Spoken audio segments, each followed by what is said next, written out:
ठाण्यातील Ambar international school आणि भारतीय अवकाश संशोधन संस्था आता इस्रोच्या स्पेस ट्यूटर प्रोग्राम अंतर्गत व्योमिका स्पेस अकॅडमी यांच्या शनिवारी 28 जून रोजी सामंजस्य करार करण्यात आला।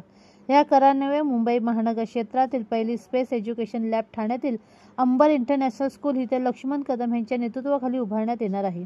या उपक्रमाबाबत शनिवारी आयोजित पत्रकार परिषदेत सविस्तर माहिती देण्यात आली। ठाण्यातील तसेच मुंबई महानगर क्षेत्रातील शालेय विद्यार्थ्यांना अंतराळ संशोधन क्षेत्राची कवाडे खुली करून देण्याच्या हेतूने शारदा एज्युकेशन सोसायटीच्या अंबर इंटरनॅशनल स्कूल इथे स्पेस एज्युकेशन लॅब निर्मित करण्यात येणार आहे। इस्रोच्या स्पेस ट्यूटर प्रोग्राम अंतर्गत उभारण्यात येणाऱ्या लॅब निर्मितीबाबत शनिवारी अंबर इंटरनॅशनल स्कूल आणि व्योमिका स्पेस अकॅडमी यांच्यात सामंजस्य करार करण्यात आला। यावेळी अंतराळ संशोधन क्षेत्राचे अभ्यासक डॉक्टर प्रतीक मुंगणेकर, व्योमिका स्पेस अकॅडमीचे गोविंद यादव, शारदा एज्युकेशन सोसायटीचे सचिव डॉक्टर प्रदीप ढवळ, अंबर इंटरनॅशनल स्कूलचे संचालक लक्ष्मण कदम, शारदा एज्युकेशन सोसायटीचे अध्यक्ष Vilas Thuse, Kalpesh Jadhav, program and admin head Dilip Tripathi यांच्यासह दूरदृश्य प्रणालीद्वारे इस्रोचे वरिष्ठ शास्त्रज्ञ डॉक्टर TN सुरेशकुमार तसेच अंबर इंटरनॅशनल स्कूलमधील शिक्षक, शिक्षकेतर कर्मचारी, पालक, विद्यार्थी आणि अन्य मान्यवर उपस्थित होते। या प्रसंगी अंबर इंटरनॅशनल स्कूलचे संचालक लक्ष्मण कदम यांनी देखील आपली भूमिका मांडली। ही स्पेस लॅब विद्यार्थ्यांसाठी सहभागशील करण्याच्या दृष्टीने भर देणार असल्याने त्यांनी यावेळी सांगितले, आमचा उद्देश भावी अंतराळवीर, स्पेस सायंटिस्ट आणि एअर फोर्सेस इंजिनियर्स घडवण्याचा आहे, असे संचालक लक्ष्मण कदम यांनी यावेळी नमूद केले। व्योमिका स्पेस अकॅडमीचे गोविंद यादव यांनी ह्या लॅबच्या माध्यमातून विद्यार्थ्यांना अंतराळ संशोधन क्षेत्राची मूलभूत ओळख होईल आणि विद्यार्थी या क्षेत्राकडे आकर्षित होतील असा विश्वास व्यक्त केला। या उपक्रमासाठी पुढाकार घेणारे अंतराळ संशोधन क्षेत्राचे अभ्यासक प्राध्यापक डॉक्टर प्रतीक मुंगणेकर यावेळी म्हणाले की शिक्षण हे सामाजिक गतिशीलतेचे साधन असून त्याद्वारे विद्यार्थ्यांना ज्ञानाच्या दृष्टीने सशक्त बनवणे आणि त्यासाठी व्यावसायिक संधी उपलब्ध करून देणे गरजेचे आहे। महाराष्ट्रात अंतराळ संशोधन क्षेत्रासंदर्भात पायाभूत सुविधांचा अभाव असल्याने प्रतिभा आणि गुणवत्ता असूनही या क्षेत्रात राज्याचे प्रतिनिधित्व कमी दिसून येते।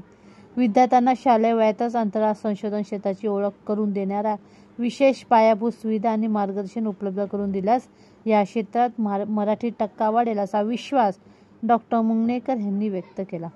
महाराष्ट्र हे औद्योगिक आणि शैक्षणिकदृष्ट्या प्रगत राज्य असून देशाच्या अंतराळ क्षेत्रात मोठे योगदान देण्याची क्षमता महाराष्ट्रात आहे।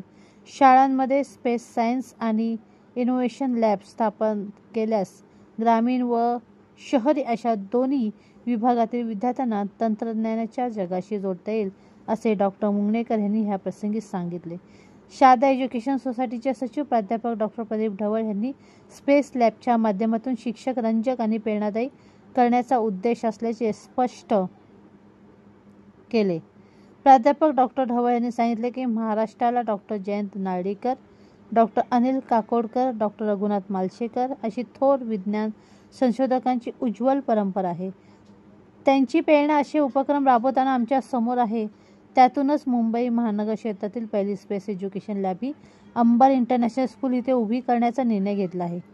भारतीय अवकाश संशोधन संस्थेच्या मानकांनुसार ही प्रयोगशाळा उभी करण्यात येईल आणि मान्यवर शास्त्रज्ञ व संशोधकांचे मार्गदर्शन ह्या माध्यमातून ठाण्यातील विद्यार्थ्यांना होईल असा विश्वास प्राध्यापक डॉक्टर ढवळ यांनी ह्या निमित्ताने व्यक्त केला।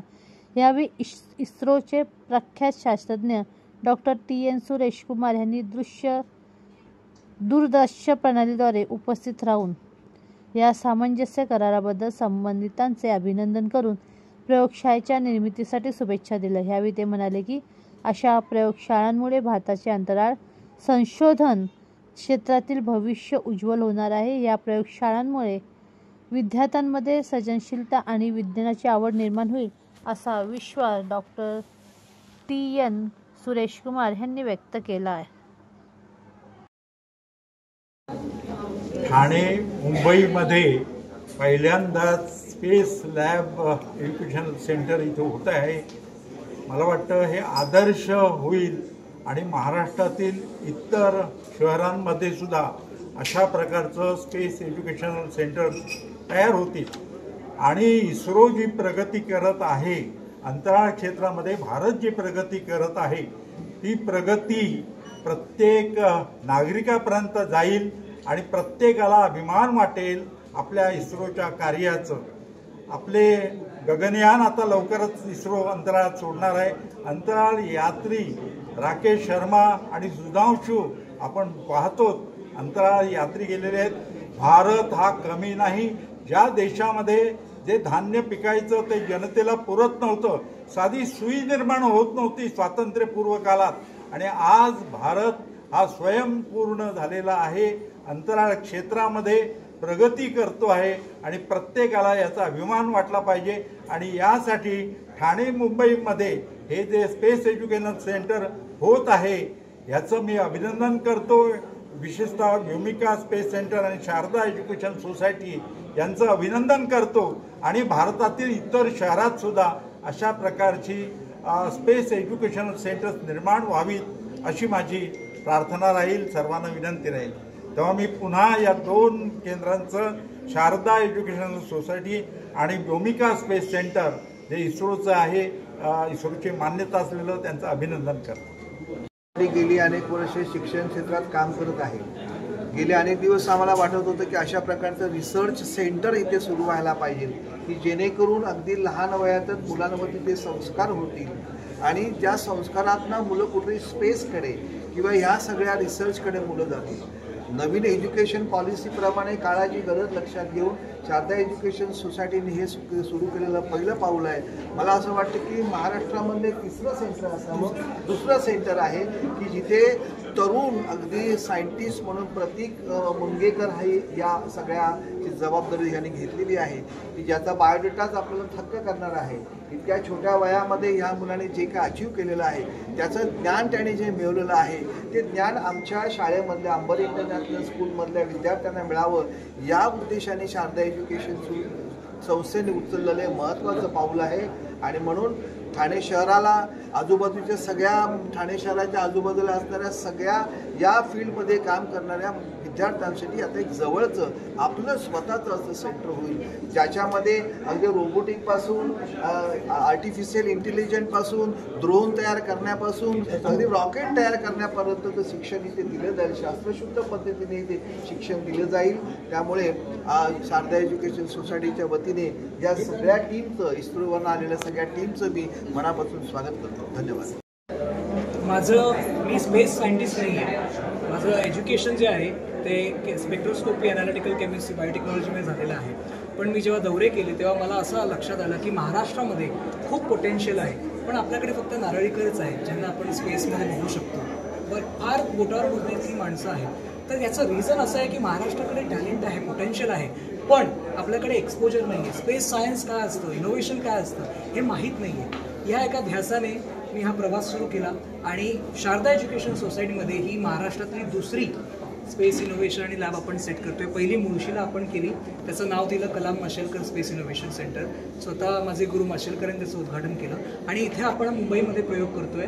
हा 2रा असणार आहे. तर या लॅबच्या माध्यमातून अगदी 1लीपासून ते 12वीपर्यंतच्या मुलांना हँड्स ऑन ट्रेनिंग, याच्यामध्ये सगळ्या एमर्जिंग टेक्नॉलॉजीज आलेल्या आहेत. Artificial intelligence, virtual reality, augmented reality, space science, space technology, astronomy, 3D printing, robotics, CAD modelling, अशा एअरक्राफ्ट, ड्रोन मेकिंग, ह्या सगळ्या लेटेस्ट टेक्नॉलॉजीजचं हँड्स ऑन ट्रेनिंग तुम्ही आता बघता. नेहरू सायन्स सेंटर आणि अशा बरेच ऑडिटोरियम्स आहेत, म्युझियम्स आहेत, पण तिथे मुलांना पाहायला मिळतं. इथे मुलांना ते अनुभवायला मिळणार आहे. म्हणजे तोडा आणि फोडा, मुलं ते तोडणार, फोडणार, बनवणार. त्याच्यातून एक्सपिरियन्शियल लर्निंग जे आपल्या नॅशनल एज्युकेशन पॉलिसीने ज्या काही सांगितलेलं आहे त्या सगळ्या तरतुदींना ही लॅब अलाईन असणार आहे. आणि मुलं ॲक्च्युअल रॉकेट बनवून ते आपण लॉन्चसुद्धा करू, असा पण एक उपक्रम आहे.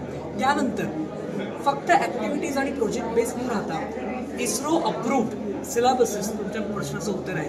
1ली ते 5वीच्या मुलांचं, 6वी ते 10वी, 6 to 8, 8 to 10, 11, 12, graduate, under graduate असे इस्रो अप्रूव्ड कोर्सेस आपण लॉन्च करणार आहोत.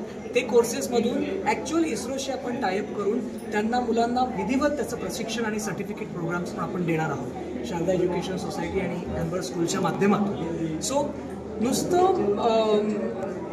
नुसतं एक्सपोजर न मिळता त्याच्यामध्ये बेनिफिट असं आहे की इस्रोनी सांगितलं की ज्या स्कूलमध्ये किंवा ट्रस्टमध्ये जी इस्रोची स्पेस ट्युटर प्रोग्रामच्या अंतर्गत जी लॅब असणार तर त्या मुलांना डायरेक्ट ॲक्सेस मिळणार आहे इस्रोच्या नवनवीन फॅसिलिटीज प्रोग्रामसाठी. इवन जॉब वॅकन्सीसाठी सुद्धा they are more eligible, they are privilege because they are studying in the centre where space education lab आहे.